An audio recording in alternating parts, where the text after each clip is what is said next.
Bonsoir à toutes et tous et bienvenue pour cette 8e séance du séminaire Apprendre la Palestine, intitulée Les luttes des prisonniers politiques en Palestine.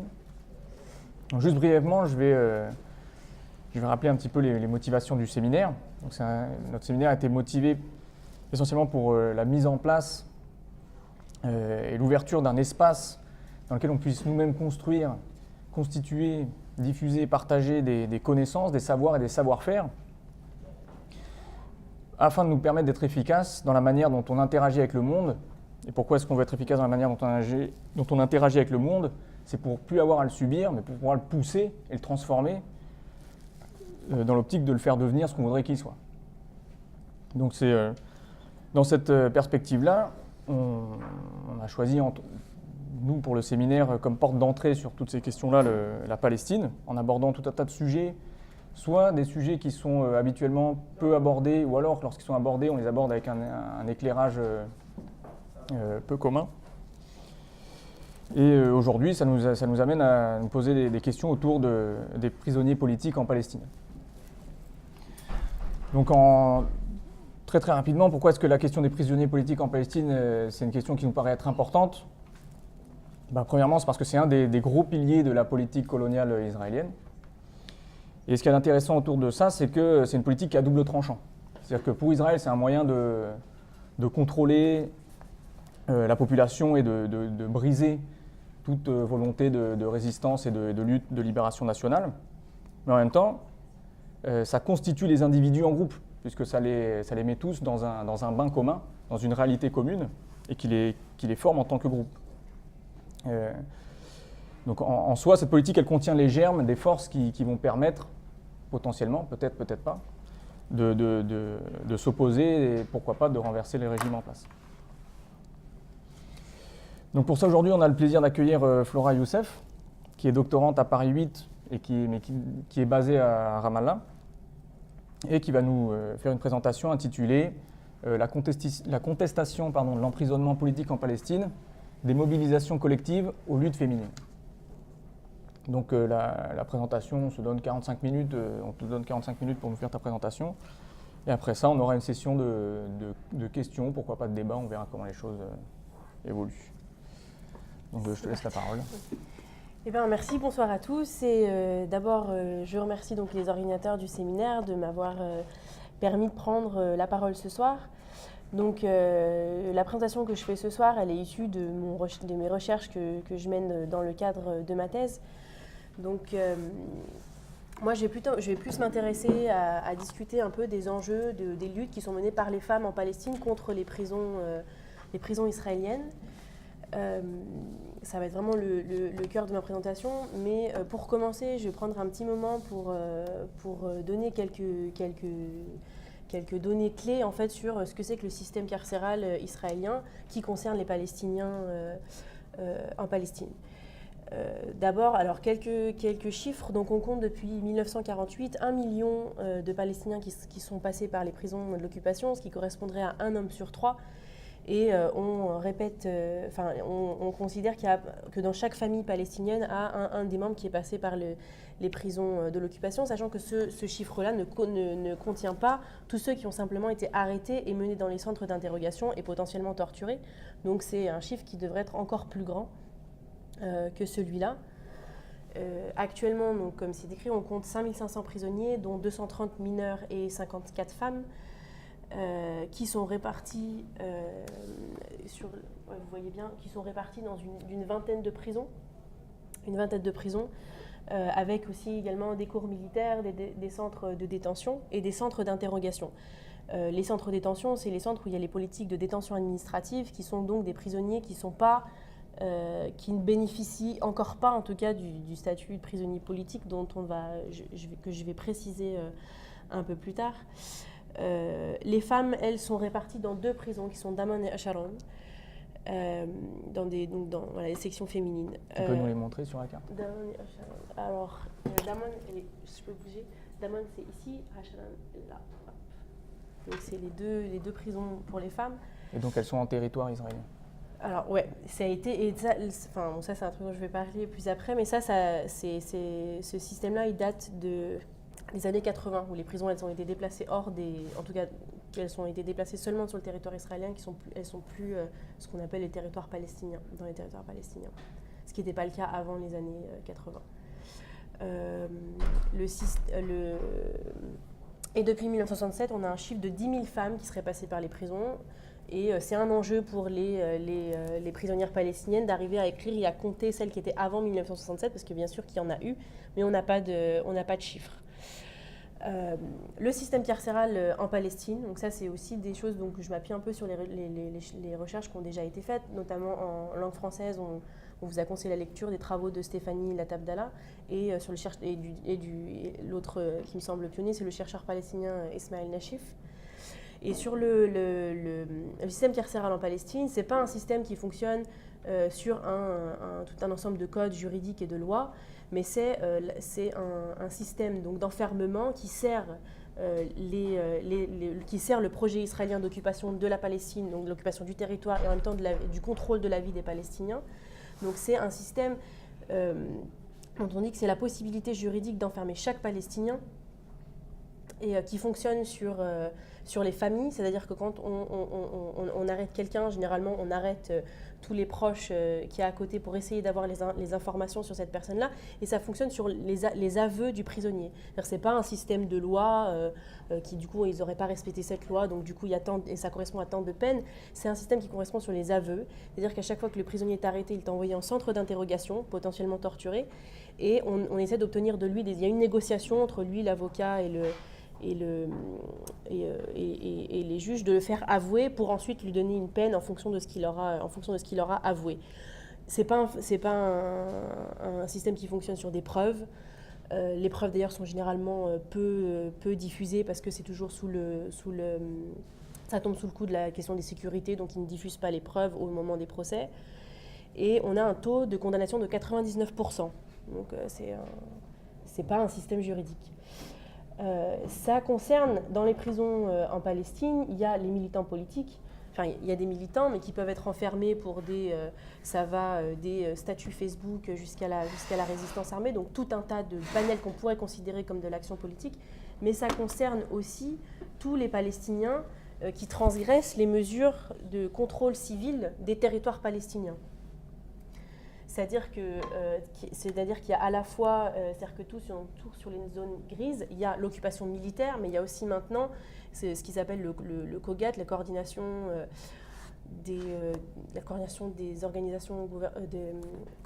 des activités gouvernementales dans les territoires. Je crois que c'est comme ça les trucs. Bref, c'est l'administration civile des territoires, sous le contrôle israélien, qui est directement reliée au ministère de la Défense israélien, et qui ont tout un tas de mesures civiles, c'est-à-dire l'obtention des visas, l'obtention pour se déplacer dans certaines zones, le code de la route. Si on ne respecte pas le code de la route de manière un peu importante, on va dans les mêmes prisons comme pour les prisonniers politiques. Donc c'est vraiment un système qui fonctionne. C'est vraiment un système qui fonctionne en servant les objectifs du projet israélien.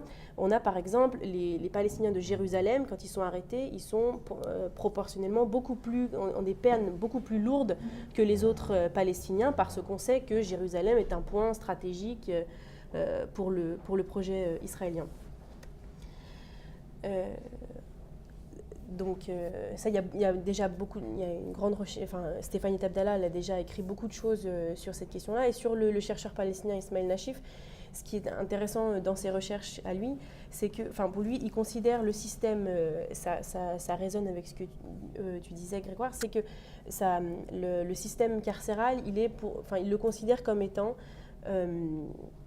une métaphore du rapport colonial entre Israéliens et Palestiniens. C'est-à-dire que ce qui se passe dans les prisons, finalement, c'est ce qui se passe puissance 10, mais c'est ce qui se passe ailleurs, dans toute la Palestine. C'est-à-dire que ces techniques d'enfermement, d'arrestation, d'interrogation et de contrainte de l'individu et de sa capacité à agir, et finalement, ce sont les mêmes politiques qui se retrouvent de partout, c'est simplement puissance 10 de ce qui se passe dans les prisons. Du coup, moi, dans ma recherche, en fait, c'était avec ces deux chercheurs-là, mais pas que, mais en tout cas ces deux chercheurs-là, c'était l'idée de se dire que d'abord, les techniques d'enfermement, d'immobilisation, d'arrestation, c'est des choses qui vont au-delà des prisonniers, qui ne concernent pas simplement les prisonniers, mais qui concernent toute une population. Donc c'était d'aller voir un petit peu les conséquences, et puis aussi ne pas simplement s'intéresser que aux prisonniers. Et puis, la deuxième des choses, c'était de voir sur la question des femmes en particulier, c'était comment finalement elles utilisaient comment du coup ce système-là qui visait une population, qui visait des formes de solidarité à partir de la catégorie ethnique palestinienne, et notamment de la famille, comment elles utilisaient les contestations qui vont être construites à partir de ça pour maintenir, moi, ce que j'appelle des luttes féminines, c'est-à-dire pour faire bouger des lignes du point de vue d'une libération spécifiquement féminine.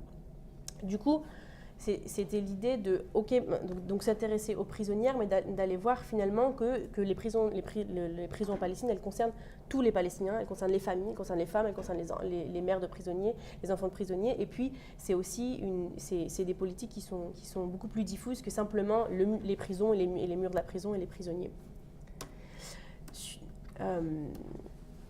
Donc, du coup, ce soir, je vais essayer de faire une présentation en 3 parties.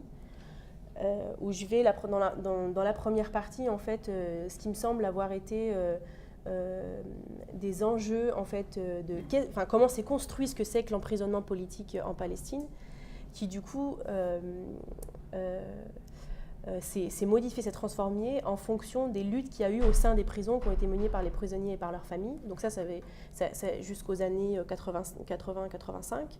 Donc ça qui me semble les 3 enjeux principaux. Une deuxième partie où je vais plus m'intéresser à maintenant, donc aller voir toutes les luttes qui sont faites tout ce qui est fait pour résister à ces emprisonnements, et pas seulement dans les prisons, donc vraiment m'intéresser à plus ce qui se fait autour des prisons.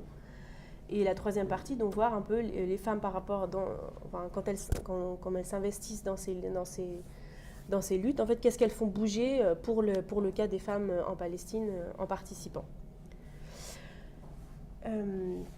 Donc sur la partie numéro 1, sur quels sont les enjeux qui ont construit ce que c'est que le prisonnier politique. Il faut savoir qu'avant les années 80, les prisonniers palestiniens sont dans les mêmes prisons que les prisonniers israéliens de droit commun. Donc ça a été une lutte des prisonnières et des prisonniers aussi de mener des grèves et des grèves de la faim pour être séparés des prisonniers israéliens de droit commun. Ça a été aussi des luttes sur les conditions internes, c'est-à-dire de refuser de travailler pour l'occupation, c'est-à-dire qu'au départ, ils travaillaient comme les prisonniers israéliens, ils faisaient la cuisine à l'armée israélienne, donc ça a été de refuser, donc mener des grèves à l'intérieur pour refuser de travailler pour l'occupation, et en plus de ça, d'avoir le droit d'organiser leur vie interne, donc d'avoir le droit de cuisiner leur propre nourriture, d'avoir le droit de se réunir. Sur les femmes spécifiquement, ça va être des luttes qui ont été menées pour le fait d'avoir le droit d'avoir les enfants avec eux en dessous de 2 ans. Donc celles qui ont accouché, il y a eu 3 accouchements dans les prisons, donc celles qui ont accouché de garder leur bébé avec elles, et puis pour les autres de faire venir les enfants à l'intérieur des prisons. Et puis ça a été le droit à une éducation. Donc au départ, avant d'avoir réussi à avoir la possibilité de mener des études, de faire des diplômes, c'était aussi le fait de se réunir et de se former avec les savoirs des unes et des autres. Donc voilà, ça a été d'avoir des lieux physiques séparés du droit criminel israélien. Ça a été de construire des conditions internes, donc on n'est pas des prisonniers comme les autres. Pas des prisonniers comme les autres. Un autre chose, ça a été sur le soutien financier, ça a été si vous voulez, de ne pas avoir un autre prisonnier, c'est-à-dire que le prisonnier reçoit de l'argent de sa famille, mais ça a été tout de suite de mettre en place des systèmes de redistribution collective à l'intérieur des prisons, des soutiens financiers qui venaient de l'extérieur. Et ça a été de maintenir un lien, le plus ténu soit-il, avec l'extérieur, ça a été donc d'obtenir des droits de visite avec la possibilité de pouvoir toucher, parce que les visites elles sont faites maintenant derrière une vitre avec le téléphone, mais ça a été des longues luttes pour avoir un jour par an de pouvoir avoir une rencontre physique avec la famille. Ça a été tout ce qui est de création de cadeaux à l'intérieur des prisons pour envoyer aux familles de prisonniers. Donc envoyer aux familles de prisonniers. Et sur la question des lettres, où c'est la Croix-Rouge, au début il y a eu une longue lutte avec la Croix-Rouge pour obliger la Croix-Rouge à faire passer les lettres, à superviser le passage des lettres entre l'intérieur des prisons et l'extérieur des prisons. Parce qu'au départ, les contacts ne se faisaient que par rapport aux avocats, donc ça a été de faire avancer un peu cette idée d'avoir le droit de garder le contact avec la famille. Et premier enjeu important, ça a été séparation physique. Deuxième, d'avoir des conditions particulières d'emprisonnement, on n'est pas des prisonniers comme les autres. Et le troisième, ça a été sur les sorties de prison, c'est-à-dire les sorties de prison, ça a été l'idée de... j'ai oublié, en fait, sur les sorties de... Je ne vous ai pas mis la diapositive. Sur les sorties de prison, ça a été à la fois la sortie de prison, c'est l'après-prison, mais c'est aussi le moment physique de sortie de la prison. Et pour les prisonniers, ça a été parce que c'était souvent quelque chose qui était pour l'armée, c'était de cacher en fait cette sortie de prison, de faire en sorte qu'on ne sache pas que les gens sortaient de prison, parce qu'il y a beaucoup de témoignages de prisonniers qui sortaient, qui avaient déjà du mal à retrouver où est-ce qu'ils habitaient, qui étaient libérés comme ça de prison en pleine nuit. Donc c'était toute une construction à la fois avec les familles restées à l'extérieur, mais aussi à l'intérieur, de faire du moment de sortie de prison un moment de fête. Au moment de l'exil physique, de la sortie physique de résister à l'exil, parce que souvent il y avait un chantage qui était des décisions qui étaient faites au moment de la sortie de prison. Donc on disait ok, tu peux sortir de prison, mais tu vas être envoyé en dehors des territoires, en dehors de la Palestine. Donc il y avait tout, donc construire un savoir par rapport à ça. Et petit exemple sur les prisonnières, en fait les prisonnières femmes il y a eu des accords de libération, parce qu'il y avait eu des soldats qui avaient été kidnappés par la résistance. Il y a eu un accord de libération, les années 83. Et du coup, toutes les femmes ont été libérées. Et il y a eu, au moment de sortir physiquement des prisons, elles sont dans le bus pour sortir de la prison, elles ont eu encore des combats qui continuaient, c'est-à-dire d'avoir le droit de sortir avec ses habits de militants et pas ses habits de prisonniers, parce qu'on est des prisonniers politiques, on n'est pas des prisonniers comme les autres. Et ensuite, il y a eu un chantage qui avait été fait à ce moment-là, où on leur disait, en fait, finalement, vous n'allez pas toutes sortir, il y en a 2 qui vont rester à l'intérieur, ou alors celle-là, elle va être en exil. Et donc, ça a été, ok, nous, c'est soit on sort toutes, soit il n'y a personne qui sort. Donc, il y a eu de construire un savoir commun et collectif qui fait que ce moment de la sortie physique, comme les Israéliens savent très bien que dès qu'on voit la lumière du jour, on a très envie de sortir, il faut y faire très attention. Et c'est un espace de négociation important. Sur la question des célébrations, pour les femmes, pour les prisonnières notamment, ça a été tout un enjeu de dire il faut fêter ces sorties, et notamment pour les femmes, qu'elles soient reconnues comme résistantes par leur village, par leur famille et tout. Donc ça a été tout un investissement progressif qui fait que ces sorties doivent être des véritables fêtes. Et ensuite, pour l'après-prison, au départ, les Palestiniens, donc pareil, avant les années 80, ils sont considérés comme des handicapés. Quand ils sortent de prison, ils reçoivent un papier de la Croix-Rouge qui les désigne comme handicapés. Et du coup, ce qui va leur permettre d'avoir le droit à des formations, des trucs comme ça. Et donc ça a été avant le début des années 80, une mise en place d'une association collective qui dit nous on va prendre en charge, un train palestinien, on va prendre en charge les prisonniers, on va collecter de l'argent et on va les aider à reprendre des études et tout. C'est ce qui a donné maintenant le ministère des prisonniers en Palestine. Mais ça a été finalement de ne pas laisser la Croix-Rouge seule à s'occuper des prisonniers qui sortent de prison.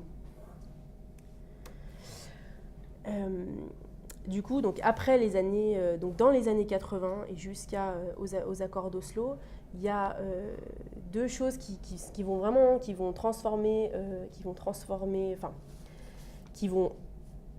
structurer en fait ce que maintenant les enjeux actuels sur les prisons.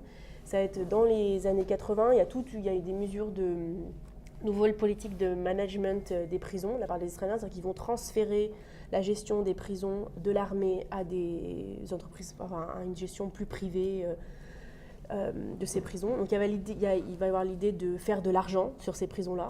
Donc ils vont transférer le coût de l'emprisonnement aux Palestiniens, c'est-à-dire qu'avant c'était la prison qui fournissait les denrées avec lesquelles ils faisaient la nourriture, c'est la prison qui fournissait les habits de prisonniers. Et là, ça va être maintenant les Palestiniens qui vont devoir payer, du coup c'est les familles avec l'autorité palestinienne qui envoie de l'argent à chaque prisonnier pour qu'il puisse acheter, cantiner, quoi. Il va y avoir une cantine qui va mettre en place. Et surtout, un truc dont on a parlé au début, c'est qu'ils vont déplacer les prisons, c'est-à-dire qu'ils vont fermer les prisons qui étaient à l'intérieur des territoires palestiniens et ouvrir des nouveaux centres qui sont complètement en dehors de ce que sont la Cisjordanie et Gaza. Et ça, du coup, ça va changer les choses, c'est-à-dire que maintenant, les familles, pour rendre visite aux prisonniers, elles ont besoin de permis, qui sont les mêmes genres de permis qu'il faut obtenir pour aller à Jérusalem. Et quand on sait que quiconque est passé par la case prison ne peut pas obtenir de permis, je veux dire, toutes les familles de prisonniers, comme en plus il y a les arrestations, quand on arrête quelqu'un, on arrête généralement ses frères ou son père. Du coup, ça va priver de droit de visite un nombre énorme de proches de prisonniers et ça va rajouter un coût dans les visites de prisonniers, c'est-à-dire qu'il faut maintenant prendre un bus de Ramallah pour aller, vous imaginez, pour aller jusque-là, alors que Ramallah c'est là, pour aller jusqu'à bus, donc ça dure toute la journée, donc ça fait aussi des temps de visite de prison énormes. Et par exemple, sur la grève des prisonniers qui a eu l'an dernier, les grèves de la faim de 2017, un des enjeux c'était qu'il y ait 2 visites par mois, la deuxième visite. Et il y avait un peu cette idée, on renvoyait la balle entre la Croix-Rouge et l'autorité palestinienne, mais la question elle est que c'est en contradiction d'ailleurs avec tous les droits internationaux, que c'est Israël qui avait décidé d'éloigner les prisons et donc du coup de renforcer le coût. Et c'était l'autorité palestinienne qui disait qu'elle ne pouvait pas supporter le coût quand on pense qu'il y a 6 000 prisonniers, il faut compter, 5-6 proches par 6 000 prisonniers, il faut compter le nombre de personnes qu'il faut envoyer chaque mois dans les prisons. Donc l'autorité disait qu'elle ne pouvait pas supporter ce coût-là. Donc ça, c'est première des obstacles qui est important. Et la deuxième chose, c'est qu'après les accords d'Oslo, on a une institutionnalisation de la prise en charge, parce qu'on a donc l'autorité palestinienne qui se met en place, et on a le ministère des prisonniers qui est créé.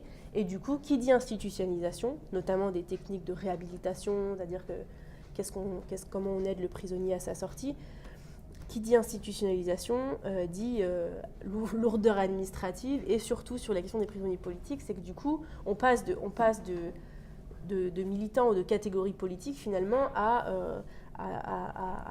choisir comment est-ce qu'on soutient les gens à partir de catégories sociales finalement, le nombre d'enfants, le statut marital, mais on n'est plus sur est-ce qu'ils ont participé à la résistance ou pas. Et avec cette institutionnalisation-là, on a aussi l'entrée d'organismes, la participation des organismes internationaux. Et du coup, c'est à double tranchant, c'est-à-dire que c'est à la fois la possibilité d'avoir des gens qui observent les tortures et tout choses comme ça, mais c'est en même temps devoir faire rentrer la catégorie du prisonnier politique dans des catégorisations qui sont, par exemple, la question de est-ce que les gens sont innocents ou pas, est-ce qu'ils ont vraiment fait quelque chose ou pas, alors que ça, c'était quelque chose qui ne marchait absolument pas. Et comme je l'ai précisé au début, quand on sait que vont en prison aussi des gens qui, a priori, ont simplement, par exemple, sont allés travailler dans une colonie sans permis, du coup, on n'est plus, pour les Palestiniens, il n'y a pas cette idée de je suis innocent ou pas innocent. Et du coup, ces organismes internationaux forcent à penser cette question de est-ce que les gens ils ont fait ou pas, vous avez la preuve, oui, mais finalement, je veux dire, les procès ne s'accommodent pas de preuves, donc ça pose problème. Sur la deuxième partie, j'ai choisi un peu de vous parler de ce qui se passe maintenant sur toutes les manières dont les Palestiniens réussissent à résister à ce système-là, en appuyant un petit peu sur ce qu'on voit moins. Là, je vous ai mis la copie en fait, du programme des visites qui sont distribués à la Croix-Rouge quand les familles de prisonniers viennent demander les permis. C'est ça qu'ils ont. Alors ça, c'était pour le mois de novembre 2017. Donc sur cette colonne-là, vous avez le nom des prisons. Sur cette colonne-là, vous avez le jour des visites qui change tous les mois. Enfin, c'est, je ne sais pas, le 3e vendredi du mois, ça change à chaque fois. Et ici, vous avez le jour où tu peux venir t'enregistrer, enfin tu peux venir demander le permis pour pouvoir aller à cette visite ce jour-là. Sachant que déjà dans les familles, il y a souvent plus d'une personne qui est en prison, donc déjà vous imaginez le nombre de les visites qui ne sont pas les mêmes pour chaque prison différente. Et ça, c'est quelque chose que c'est ce papier qui dure pour 1 mois. C'est-à-dire que le mois d'après, ça va être un autre papier. Donc c'est l'idée aussi de ce que dire, c'est qu'on n'est vraiment pas dans un système, même si bon, voilà, on n'est pas dans un système entre guillemets carcéral ordinaire. On est quelque chose qui change du tout au tout, qui change d'un mois à un autre, et qui, en fonction de la situation politique, disparaît. C'est-à-dire que dès qu'il y a un temps fort politique en Palestine, il n'y a plus de visites pour les prisonniers. C'est généralement, dans plein d'entretiens moi, que j'ai fait, les proches de prisonniers, finalement, un jour, ont découvert qu'ils avaient le droit à un permis, puis en fait, ils ne savaient pas qu'ils avaient le droit au permis. Parce que du coup, ça, c'est un papier qui s'obtient au local de la Croix-Rouge qui est à Ramallah, où il y a 5 employés qui doivent gérer 6000 prisonniers et leurs familles. Donc en fait, il y a beaucoup de prisonniers qui passent, des familles qui passent à côté du droit de visite. Donc c'est l'idée en fait qu'on n'est pas dans quelque chose qui progresse, où du coup il y a de plus en plus de droits, où finalement ça se stabilise. On est sur quelque chose qui est plutôt en dents de scie et sur des fronts qu'il faut constamment maintenir pour les Palestiniens. Les trois enjeux que je disais, dont je parlais au début, le fait par exemple d'être séparés physiquement des criminels israéliens, c'est une menace qui est constamment faite aux prisonniers quand ils sont arrêtés et interrogés, de si tu n'avoues pas, on va te mettre avec les criminels israéliens. Les prisonniers qui sont en détention administrative, qui sont détenus sans charge et sans procès pour une donnée de 6 mois renouvelable à vie, renouvelable tout le temps, ils sont complètement en dehors des peu de droits qui ont été gagnés par les Palestiniens dans les prisons. Du coup,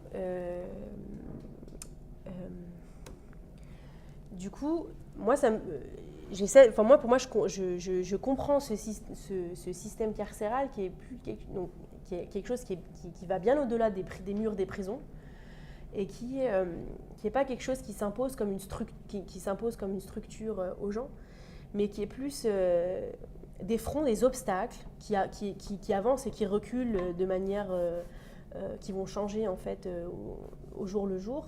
Et qui va changer parce que justement, en face de ces obstacles-là, il y a les Palestiniens qui mènent des contestations pour essayer de faire avancer ce truc-là, mais là, d'un coup, pas en arrière parce qu'il y a eu un retour de cette contrainte-là. Et cette idée-là que moi, je la construis à partir notamment d'un penseur qui s'appelle James Scott, qui a écrit un livre qui s'appelle « La domination et les arts de la résistance », où il dit que finalement la domination, c'est ce qu'ils appellent le texte public des dominants, qui est en fait, alors texte, ça veut dire c'est quelque chose qu'on voit et dont on peut faire un compte rendu. C'est pas seulement du texte, c'est aussi des gestes, des actions, du langue. C'est pas que du discours. Mais l'idée, c'est que finalement, c'est quelque chose de presque, enfin pas fragile, mais presque, c'est l'idée que les dominants sont constamment en train de chercher à vouloir imposer ces contraintes-là, et les dominés en retour vont constamment chercher à sortir de ces contraintes-là, et en tout cas à créer des espaces qui ne sont pas dans ces contraintes-là, et du coup la domination, elle est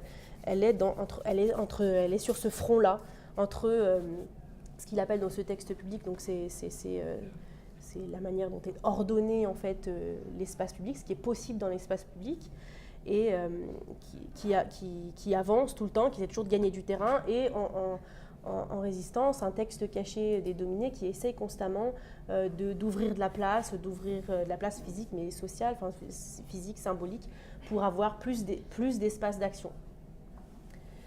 Et du coup, c'est quelqu'un qui dit qui considère que dans des situations de domination arbitraire, et on est dans ce cas-là avec ce qui se passe en Palestine, notamment avec le système carcéral, que finalement les répressions sont telles que finalement la contestation politique, elle prend souvent des formes dissimulées, elle prend des formes discrètes parce que justement il faut se protéger de cette répression qui va pouvoir, qui risque d'avoir lieu. Et du coup, c'est plus dans des formes un peu plus protégées ou alors dissimulées, donc dans les langages finalement, ou dans des modes d'action que le dominant va peut-être pas tout de suite comprendre, pas tout de suite voir, pas tout de suite comprendre, ou pas tout de suite contrôler. Et moi, c'est quelque chose qui me parle beaucoup plus sur la question des femmes et surtout de la prison, c'est-à-dire que c'est tellement violent en fait ce système-là que finalement les Palestiniens essayent tout le temps de construire voilà, des espaces, des manières de faire, des manières de dire qui vont essayer de se protéger de cette violence-là.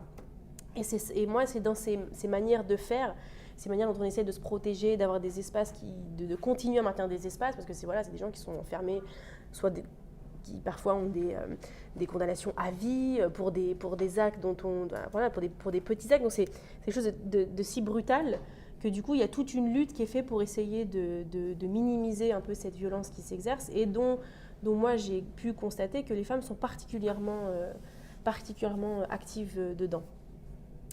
Donc c'est ce qui m'amène à donc là je suis dans la deuxième partie où en gros moi j'ai repéré ce que j'appelle des fronts, 5 lieux physiques, temps et espace, où il y a des choses qui sont constamment en fritement en fait, entre un système qui essaye d'avancer et de grignoter ce qu'il peut, et en contrepartie des luttes pour essayer de l'en empêcher. Alors je vais tout de suite passer au front numéro 2, c'est plus intéressant. Sur ce que j'ai appelé le moment de l'arrestation et l'interrogation, qui sont des temps physiques qui sont marqués par une extrême violence et un caractère d'urgence. Dans ces moments-là, je ne sais pas si vous avez vu, il y a quand même des vidéos qui circulent. Donc on a généralement la politique, c'est de venir arrêter les gens après minuit dans leur maison directement. Et dans ces moments-là, donc il y a plusieurs exemples dans les entretiens, par exemple, de mères ou de sœurs qui vont essayer de minimiser la violence qui va se déployer en utilisant le fait qu'elles sont peut-être moins perçues comme dangereuses par les soldats, et donc du coup à essayer d'être dans la négociation pour essayer d'empêcher que l'arrestation soit trop violente, et puis aussi pour essayer de dissimuler des choses. Par exemple, il y avait une maman qui était elle a trois enfants en prison, ils sont tous sortis maintenant, mais ils ont fait pas mal d'allers-retours en prison, qui du coup était toujours celle qui cachait sous sa rabaille, sous sa robe, les téléphones portables et les ordinateurs, parce que justement les soldats n'allaient pas aller la fouiller elle. Donc il y avait ça, il y avait une sœur aussi qui, vous savez, en fait, quand ils viennent arrêter la personne dans les maisons, s'ils trouvent la chambre où la personne dort toute seule dans cette chambre-là, ils vont mettre un papier jaune qui va ensuite interdire les gens d'entrer dans la chambre, dans leur propre maison. Et bien du coup, c'était comment justement les mamans ou les sœurs étaient très malines pour leur dire, quand le soldat demandait mais où est-ce qu'il dort, il dort par terre ou il dort un peu n'importe où, pour éviter en fait qu'il puisse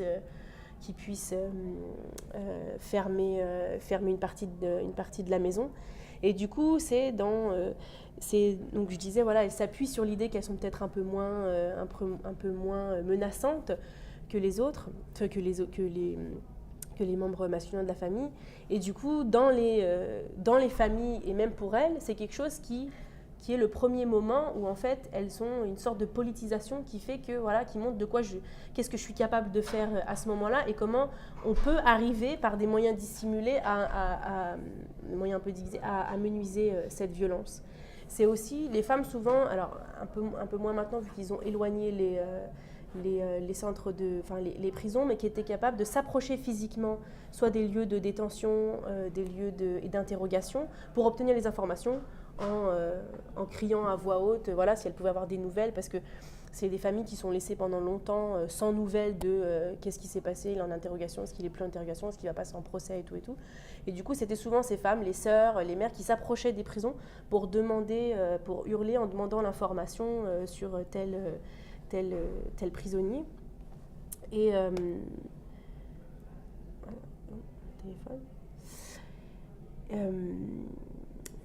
Et il y a eu dernièrement, là, il y a eu une maman, en fait, qui, au moment où il y a la menace d'arrestation sur son fils, et du coup, elle fait une intervention où elle appelle les policiers palestiniens en leur disant venez arrêter mon fils pour le protéger, parce qu'il y a cette idée que l'autorité palestinienne peut arrêter les Palestiniens pour les protéger d'une arrestation. Bon, vrai ou faux mais en tout cas, c'est elle qui a appelé à ce moment-là. Et du coup, il y a toute une technique en fait qui est mise en place parce que du coup, on s'appuie sur le fait on se base en fait, je suis juste une mère qui veut protéger mon enfant, je suis pas dangereuse, je suis pas machin, pour mettre en place un système un peu de mini-résistance dans des moments où il y a une violence inouïe qui se déchaîne.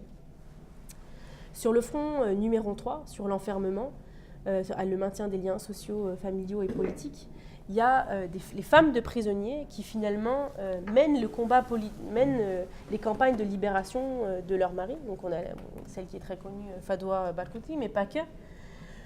C'est la prisonnière Mouna Qardat ou alors Imen Nafa, qui sont mariées à dont un qui est Mouna Qardat qui est marié à un prisonnier qui est en prison à vie, une peine à vie, et Imen Nafa qui est marié au prisonnier qui est le plus long emprisonnement, enfin un des. Et du coup, c'est comment, à partir de du coup, c'est elles qui vont être interrogées par les journalistes, c'est elles qui vont construire les campagnes politiques. Et du coup, en partant de ce lien finalement en proche, elles vont réaliser une politisation individuelle et personnelle. Et dans ces campagnes de libération, donc elles prennent la parole devant les journalistes, elles vont introduire l'idée que finalement, elles sont aussi les résistances dans la famille, et puis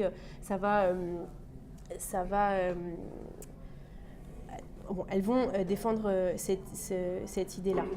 Sur maintenir les liens sociaux, il y a aussi par exemple l'idée de pouvoir, pour les prisonniers qui sont enfermés pour des très longues peines, d'avoir des enfants quand même en prison.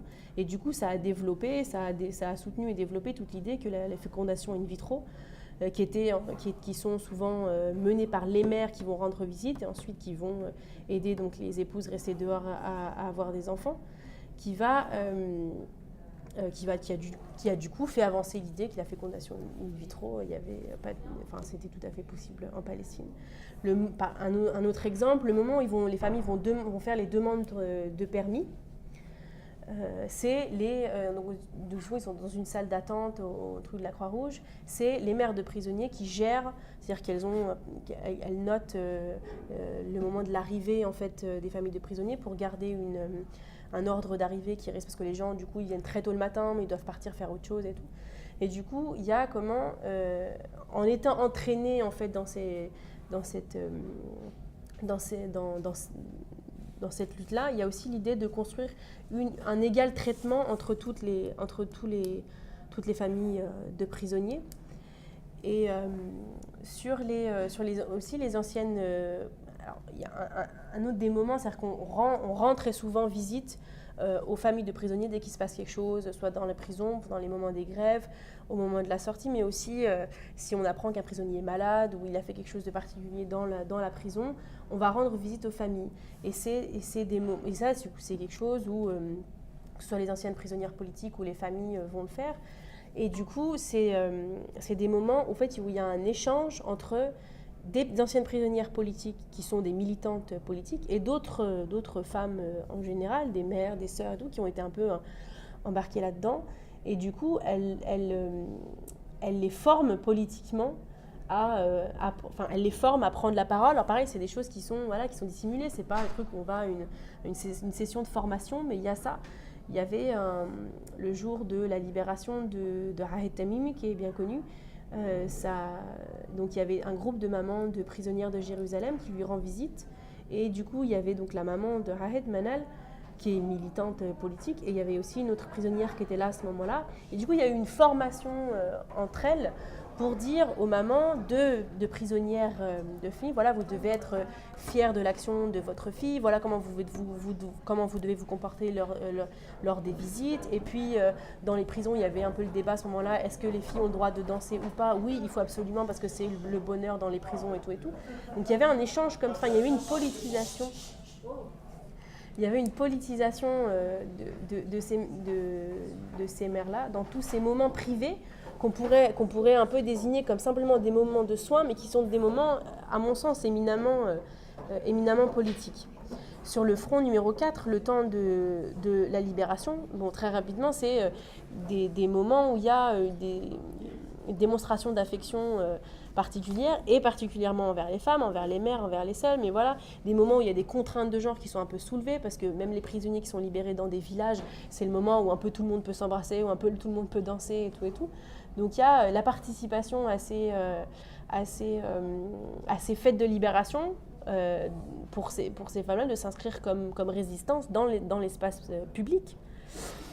Et pour les prisonnières là en plus particulier, il y a vraiment un enjeu devant sa famille ou devant le village d'être célébrée comme une résistance politique, c'est-à-dire que voilà, les actions violentes peuvent être menées par des femmes, qu'elles ne sont pas seulement contraintes à certains rôles, enfin il y a tout un travail comme ça qui sont faits dans les moments de célébration.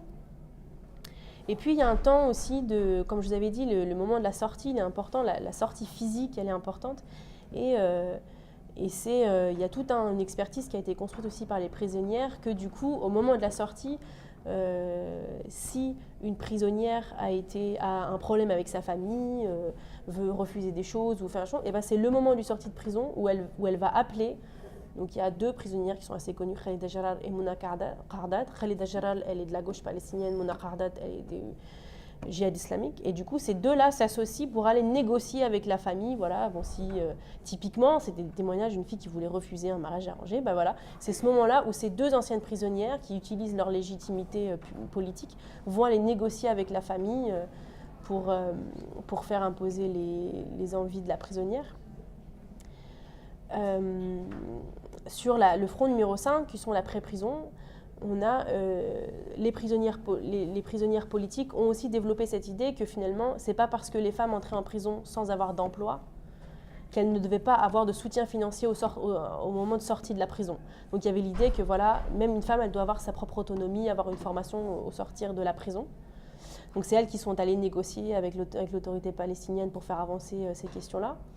Et d'autres combats qu'elles ont menés, qui est principalement le témoignage, donc porter la parole sur les violences physiques qu'elles ont subies, les tortures, donc parler des corps qui ont été parfois violés en public. C'est aussi tout un travail qu'elles ont fait, comme je vous avais dit, elles ont un enjeu d'écrire la participation des Palestiniennes depuis le début de la résistance, donc avant 1967, et de parler de ces femmes qui sont allées en prison dès 1948. Donc elles ont tout un enjeu là-dedans. Je suis bien au niveau du temps. Oui, il te reste un bon quart d'heure, 20 minutes. Ok. Et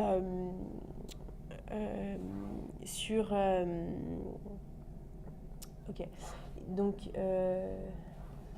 voilà. Je reviens sur les photos que je vous avais mis. C'est quand je vous avais parlé en fait de ces donc ça c'était la tente qui était posée le khémé qui était posée à Ramallah pendant la grève des prisonniers d'avril, la grève de la faim d'avril 2017. C'est le lieu où se retrouvent tous les jours les gens, et c'est à partir de cette tente-là que débutent les manifestations.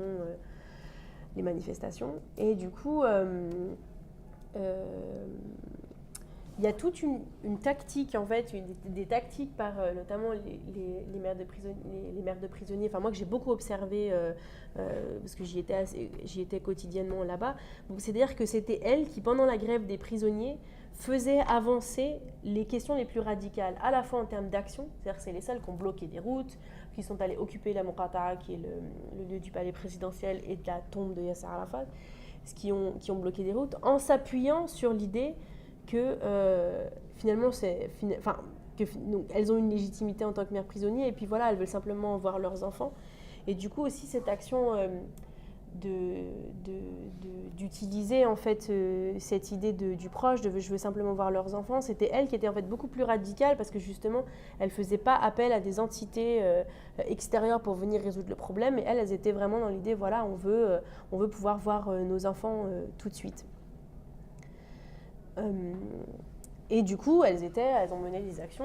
Je veux dire, il y a eu des actions qui avaient lieu à 2h du matin, en plein milieu de Ramallah, où il fallait aller s'affronter avec la police palestinienne. Enfin voilà, donc des actions physiques.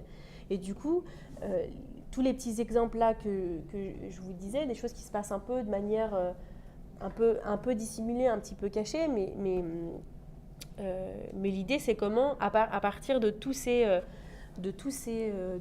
petits endroits-là, comment on fait avancer des luttes, on fait avancer des combats qui ne sont pas forcément pensés et dits comme tels, mais en tout cas on fait avancer, voilà, c'était des femmes villageoises et tout qui se retrouvent à 2h du matin à mener des actions contre la police en plein milieu de Ramallah.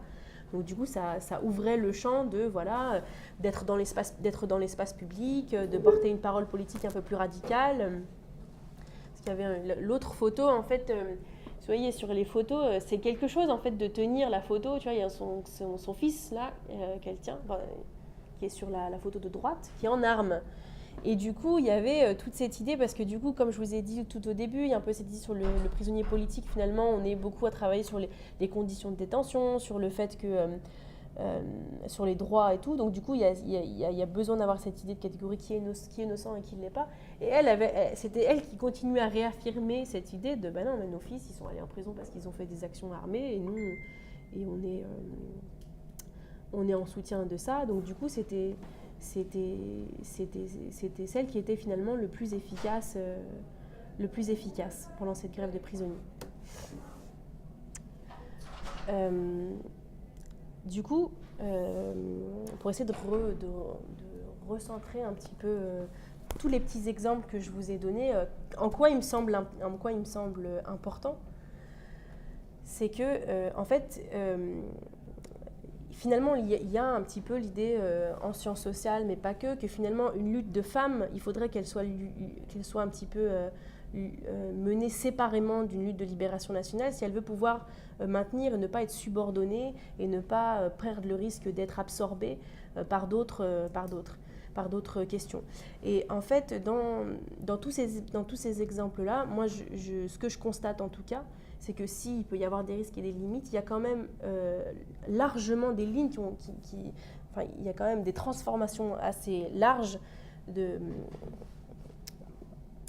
lignes qui ont été faites par cette action-là, qui est du coup, comme je vous l'ai dit, se fait dans des espaces un peu plus protégés, un peu plus privés. Quand je vous parlais des négociations avec les familles, c'est forcément quelque chose qui ne doit pas avoir lieu publiquement, pour que justement faire un peu avancer la famille à respecter les envies de la prisonnière qui va sortir de prison.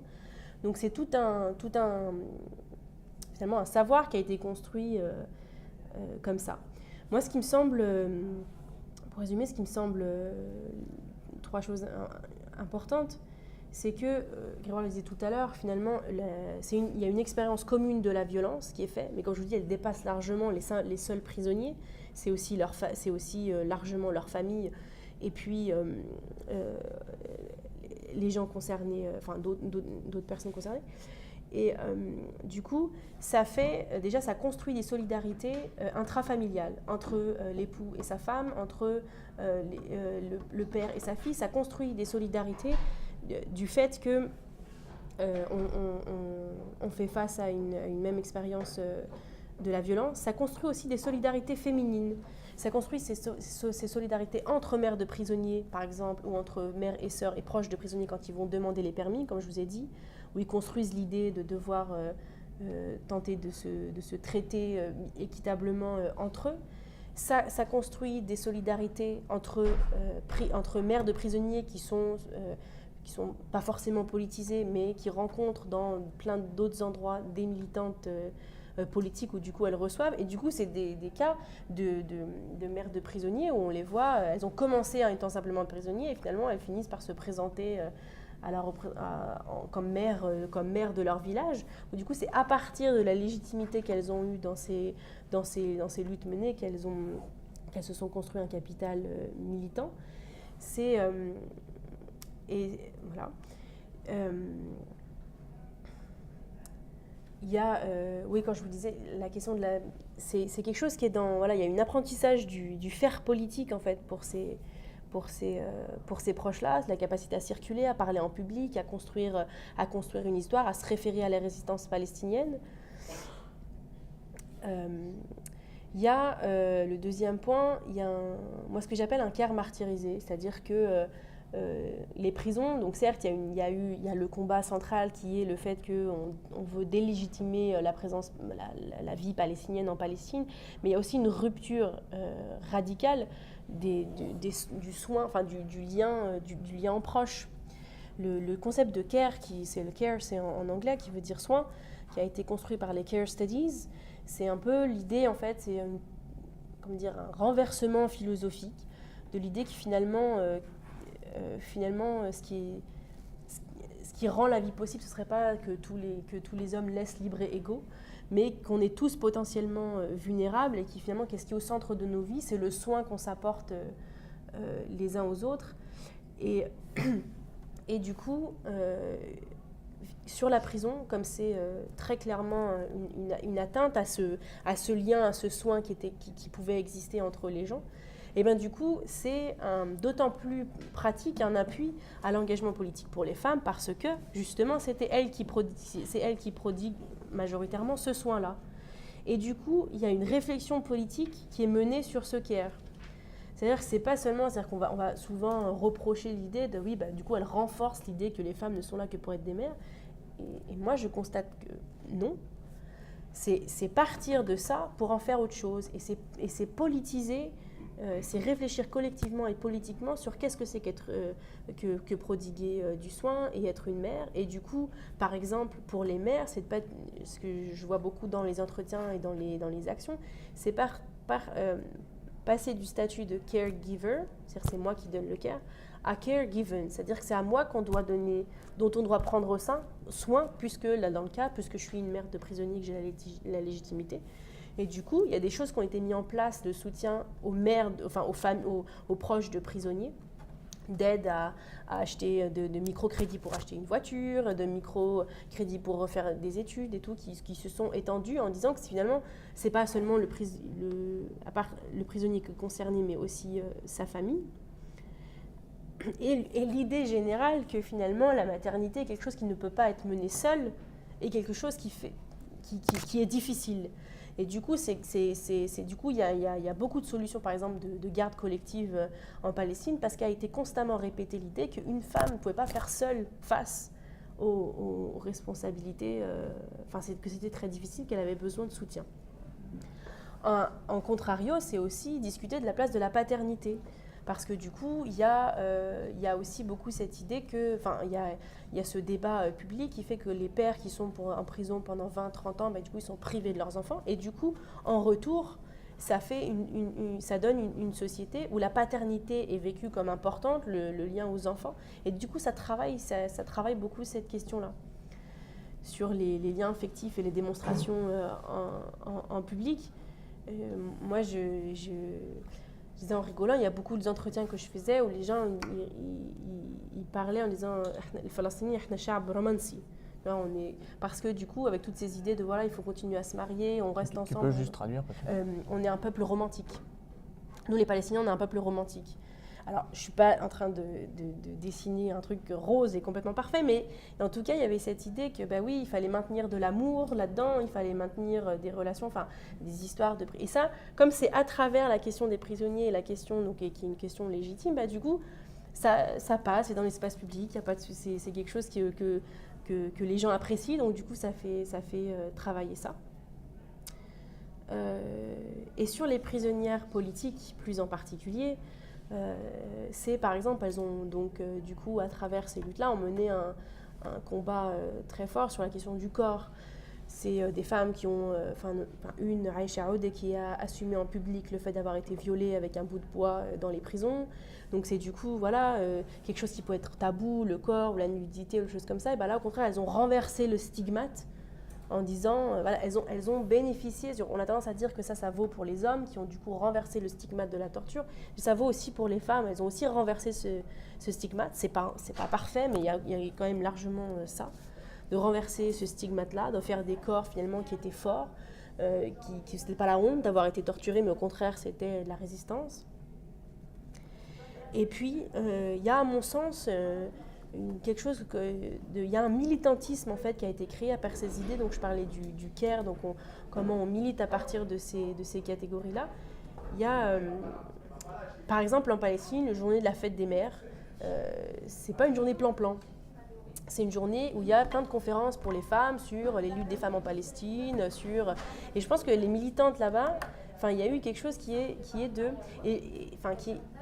de par la rencontre qu'elles ont eue, c'est-à-dire que, par exemple, les prisonnières politiques expliquent beaucoup que qu'en prison, et avec les visites qu'elles avaient tous les mois, elles ont rencontré leur mère à ce moment-là, où elles ont pu mieux comprendre leur mère à ce moment-là dans le lien qui s'était créé. Et du coup, je pense que c'est quelque chose qui s'est créé pour ces militantes politiques-là, de dire, voilà, on part de ces choses-là pour essayer de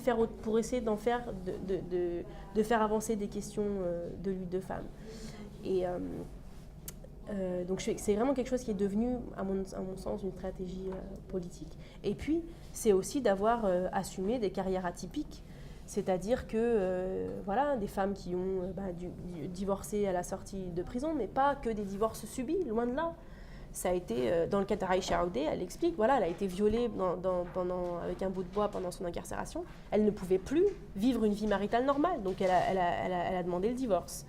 Donc du coup, c'est des choses-là qui, à partir de la prison, elles ont, et de la légitimité des luttes contre la prison, elles ont fait avancer ces idées-là, et les questions par exemple des refus de mariage dont je vous parlais, au moment de la sortie, comment on essaye d'aider les prisonnières à faire respecter leur choix. Et du coup, je vais conclure. Comme je vous disais, il y a un peu cette idée en sciences sociales, mais pas que du coup, une lutte des femmes, il faut qu'elle soit, elle prend le risque d'être subordonnée quand elle fait partie d'une lutte de libération nationale.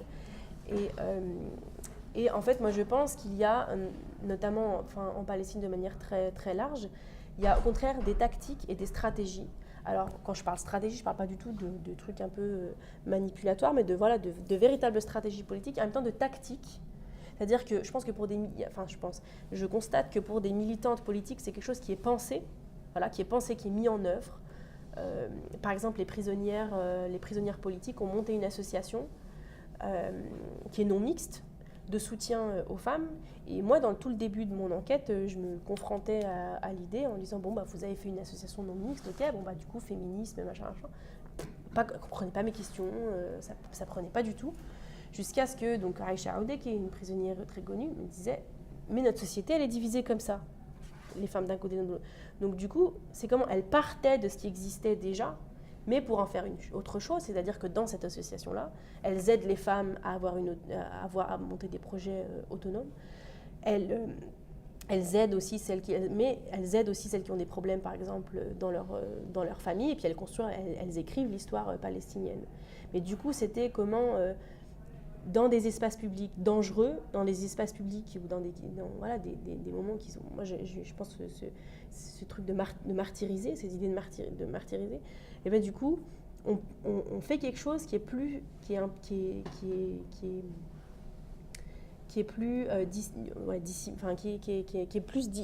dissimulé, pour avoir une efficacité plus grande.